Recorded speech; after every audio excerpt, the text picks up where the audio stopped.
बिहार में एनडीए की सरकार है, लेकिन इस गठबंधन की दो बड़ी पार्टियों के बीच अनबन तेज हो गई है, जिसको देखते हुए बिहार की एनडीए सरकार संकट में दिख रही है।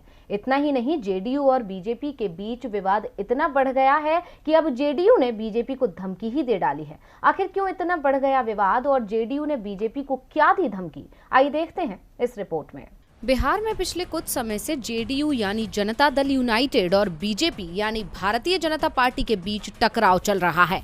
कभी शराबबंदी कानून को लेकर ये दोनों ही पार्टियां एक दूसरे पर आरोप प्रत्यारोप लगाती हैं, तो कभी दोनों पार्टियों के नेताओं के बीच योगी और नीतीश मॉडल में कौन बेहतर, इसको लेकर बहस छिड़ जाती है। यानी अक्सर ही दोनों पार्टियों के नेता एक दूसरे पर ही तंज कसते नजर आते हैं। भले ही दोनों एक दूसरे के सहयोगी हैं, लेकिन विपक्ष की भूमिका भी बखूबी निभा रहे हैं। अब लंबे समय से चल रहे इस टकराव के बीच जेडीयू ने बीजेपी को धमकी दे डाली है और साफ कर दिया है कि बीजेपी बिहार की सत्ता पर काबिज होने का सपना छोड़ दे।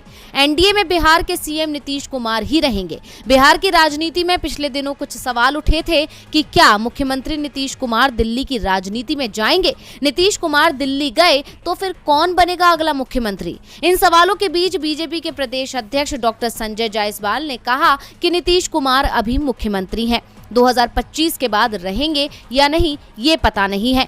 अब जेडीयू को बीजेपी का ये बयान बिल्कुल पसंद नहीं आया और इस पर जनता दल यूनाइटेड की तरफ से प्रतिक्रिया आई। जेडीयू नेता व बिहार सरकार में मंत्री विजेंद्र प्रसाद यादव ने बीजेपी को धमकी देने वाले अंदाज में कहा कि नीतीश कुमार को लेकर पार्टी कोई समझौता नहीं कर सकती है। जब तक नीतीश कुमार हैं, तब तक ही राष्ट्रीय जनतांत्रिक गठबंधन है। बिहार में जीत नीतीश कुमार के नाम पर ही मिली है। इस जनादेश से समझौते का सवाल ही नहीं है। अगर कोई जनादेश का पालन नहीं करेगा तो जेडीयू अपना फैसला करने के लिए स्वतंत्र है। हर पार्टी को अपना अपना फैसला करने का अधिकार है। विजेंद्र प्रसाद के बयान से साफ है कि अगर बिहार में एनडीए चाहिए तो नीतीश को ही मुख्यमंत्री पद पर बरकरार रखना होगा, नहीं तो जेडीयू एनडीए का हिस्सा नहीं बनेगी। यानी पार्टी के तेवरों से साफ है कि दोनों पार्टियों के बीच पड़ी दरार अब और गहरी हो गई है। ऐसे में बीजेपी की कोई भी गलती उसको बड़ा नुकसान पहुंचा सकती है।